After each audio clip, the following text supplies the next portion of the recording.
¿Qué nos traes hoy? Polio Fleiderman, déjeme decir. La heroína de la tarde. No, qué heroína, no, cero, yo no. Los bomberos esos son los héroes. No, cero, para nada. Es parte del laburo. ¿De qué vamos a hablar? Vamos a hablar de un video que se hizo muy viral en los últimos 4 días. Se publicó el 2 de diciembre y ya tiene más de 5 millones de reproducciones. Wow. No tanto por el video, sino por el final, que es lo que más sorprende y que te deja medio en offside, que no lo esperaste. Bueno, este video tiene ese contenido, lo vamos a ver y después charlaremos cuáles son cuál es la temática detrás de esto que se hizo tan viral en redes sociales.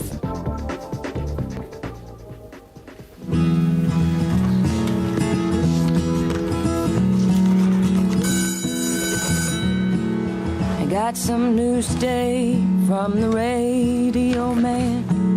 He spoke the words somber and as softly as he can. The world stood still and the sky opened up.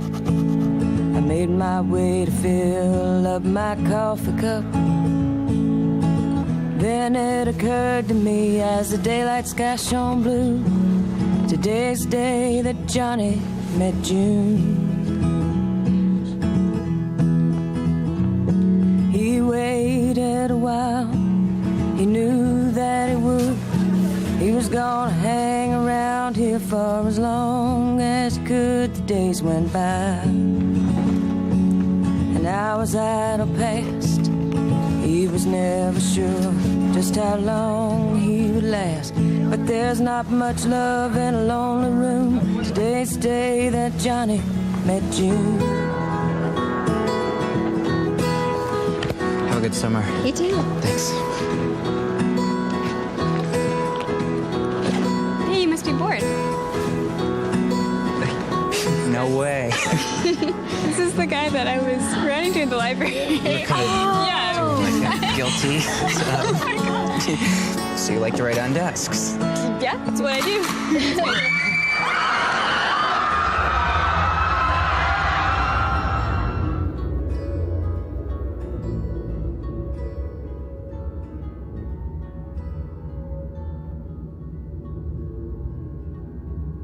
Now it's starting over, this place that we are. You look more pretty underneath all the stars. Love is a burning thing. Oh, how I still love to hear you sing. Oh, and everything we ever heard about heaven is true. Today's the day that Johnny met June. Esas señales que nadie se estaba percatando, que estaban al lado de Evan, que era el protagonista de esta historia, que en principio era de amor, de encuentro entre dos adolescentes, pero que tuvo un final que fue real, que ocurrió en la escuela Sandy Hook de Connecticut. Este video viral lo publicó un grupo de padres que fueron la parte de las víctimas, fueron 28 víctimas en el 2012, que a manos de una persona, un joven, un ex alumno de esa escuela, entró al gimnasio y empezó a disparar a quien encontraba. Qué fuerte es, ¿no? Es fuerte porque lo que ahí muestra es como el sueño de una historia de amor que parece tiene un final feliz y cómo irrumpe lo traumático, que es justamente lo que sucede. En Estados Unidos le dan un nombre específico, los school killers, ¿no? Los que terminan haciendo una masacre dentro de una escuela, efectivamente. Generalmente lo que se ha estudiado es que estos school killers había una patología de base. Generalmente hay una psicosis de base que lo que hace es que termine llevando lo que se llama el pasaje al acto, que es justamente esto, la masacre en la escuela. No es que todo chico que recibe bullying, no es que todo chico que está retraído, no es que todo chico que no se integra va a terminar indefectiblemente en esto. Yo recuerdo también casos donde, paradójicamente, los videos de estos school killers, una vez que termina la matanza, siguen circulando en la red y donde uno puede escuchar como si fuera el relato delirante que justifica que ellos habían tenido bullying anteriormente, pues se ven escenas donde sufre bullying y donde terminan justificando de alguna forma lo que ellos vivieron a través de diferentes humillaciones o de diferentes problemas que fueron teniendo en la integración escolar.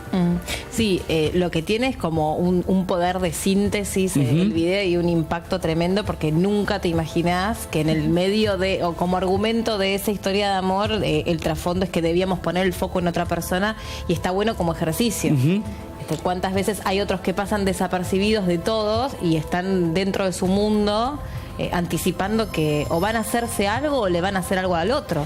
Y esto nos debe servir para analizar cualquier tipo de violencia, en definitiva. Efectivamente, es un video que despierta, ¿no? Cuando ella adelantaba de qué se trataba el video y no adelantó el final y uno lo veía, es como que uno termina despertando ante lo traumático que termina irrumpiendo. Y por supuesto, este es un hecho que no solamente tiene que ver con la subjetividad, sino que también hay que ver dentro de los diferentes entornos sociales. Te pongo un ejemplo. Se ha hecho diferentes congresos donde tiene que ver el bullying, donde también hablaban de las masacres escolares, donde habían sociedades muy violentas que paradójicamente no lo habían tenido, como por ejemplo Colombia. Colombia, que es una sociedad que ha vivido con lo que fue el narcotráfico y con diferentes cuestiones internas, diferentes hechos de violencia, pero nunca en las escuelas. También hay que, no solamente la subjetividad, sino también lo que es las diferentes sociedades, y hay sociedades donde esto termina siendo como una manifestación del malestar donde se está viviendo. Estados Unidos es una, también ha sucedido en Finlandia. La diferencia es que en Finlandia tomaron cartas en el asunto y desarrollaron diferentes métodos que terminaron siendo muy efectivos. Ejemplo, vos cuando tenés la estructura del bullying, tenés el agresor con su voz sádico y cobarde, tenés la persona que es agredida, pero también tenés los terceros que miran y que sostienen la escena. Si no hay terceros que miran y sostienen la escena del bullying se termina cayendo. Claro. ¿Qué fue lo que hicieron? No solamente se preocuparon por la víctima y por el agresor, sino también por esos terceros que, mientras miraban, mientras gritaban, mientras estaban presentes, estaban sosteniendo precisamente la escena de bullying, y hoy es uno de los países que mejores soluciones han encontrado a este asunto. Y para, por ejemplo, las maestras, las profesoras, ¿cuáles son los síntomas que quizá ocurren en el recreo, que ocurren en el aula, escondidas detrás, que para llamar la atención? ¿Cuáles son esas alertas de bullying o de acoso que reciben algunos alumnos? A ver, si hay algo que se termina sabiendo es cuándo se va a terminar haciendo un bullying, porque muchas veces es como por eso, porque necesita terceros, es que la información va recorriendo. Entonces ahí que las maestras estén interiorizadas precisamente de esto, y que aquellos que son terceros de esta escena y que la sostienen, que puedan ir a hablar justamente con las autoridades para decir que este chico o esta chica está siendo precisamente objeto del bullying, ¿no? Hoy lo que vemos es como una epidemia que significa que se crean efectos de identificación donde lo que se ve en un país se empieza a copiar en diferentes otros, y hoy aquí en la Argentina, sin ir más lejos, sin que termine... Nosotros tuvimos nuestros school killers. Efectivamente, y sin que termine en una masacre, puede tener un final trágico, como sucedió hace 2 meses atrás en Venado Tuerto, donde un chico se terminó ahorcando por el bullying que vivía en la escuela. Entonces podemos tener el final trágico dentro de lo que son los school killers, pero también de los chicos o de las chicas que no lo pueden soportar esto y que terminan como desecho, terminan haciendo un pasaje al acto, pero en lugar de homicidio, un pasaje al acto suicida. ¿Se puede desactivar esta idea que se empieza a tejer en la cabeza de una persona que se siente o que se quiere poner totalmente al margen de una sociedad, por ejemplo, escolar? Mirá, es muy interesante la pregunta que vos hacés. ¿Por qué? Porque esos casos deben ser abordados a tiempo. ¿Todo es prevenible? No todo es prevenible. Y no hay que entrar como en una paranoia generalizada de porque un chico es víctima de bullying, esto va a terminar mal.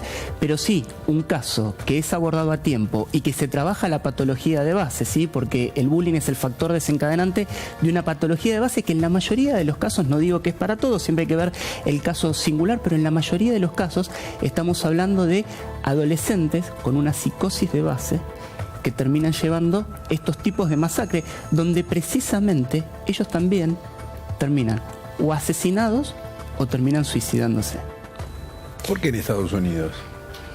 Esa es una pregunta interesante que seguramente sociólogos que estudian las diferentes sociedades podrían llegar a tener un esbozo de respuesta. ¿Por qué en Estados Unidos? ¿Por qué en una sociedad donde uno dice que puede llegar a ser avanzada termina pasando esto? Pero igualmente siempre hay que tener en cuenta una cosa. Por más avanzada que sea una sociedad, no se van a eliminar los síntomas. ¿Los síntomas de qué? De los malestares que producen vivir en sociedad. Pero la facilidad, por ejemplo, para adquirir un arma... Bueno, ese es el punto fundamental, ¿no? Ahí en Estados Unidos hay como si fuera lo que se llama la quinta enmienda, quinta enmienda o cuarta enmienda, con esto no soy muy preciso, donde todo ciudadano puede comprar un arma como si uno fuera a comprar, no sé, unas almendras, y vos lo único que tenés que hacer es presentar el ID y al otro día podés comprar casi cualquier tipo de arma. El tema de que haya en sociedades con tanto malestar, donde haya una inundación de armas, también se hace más propenso a que terminen sucediendo estos casos. En este caso, Obama, cuando dio el discurso, después de que despedían a las víctimas, dijo que, lloró en ese discurso y dijo que un error de su campaña y de toda su carrera en la presidencia fue no haber evadido o suprimido las armas en Estados Unidos o el acceso a las armas, que es quizá por eso la respuesta a que Estados Unidos es uno de los lugares que más ocurre en este Ese puede llegar a ser un principio de respuesta, pero nosotros vimos los casos que han sucedido aquí en Argentina, donde los jóvenes de 12, 13, 14 años también tenían acceso directo a las armas, que no es el único motivo, pero es algo también a tener en cuenta. Muchas gracias a los dos. Gracias. Muy amable.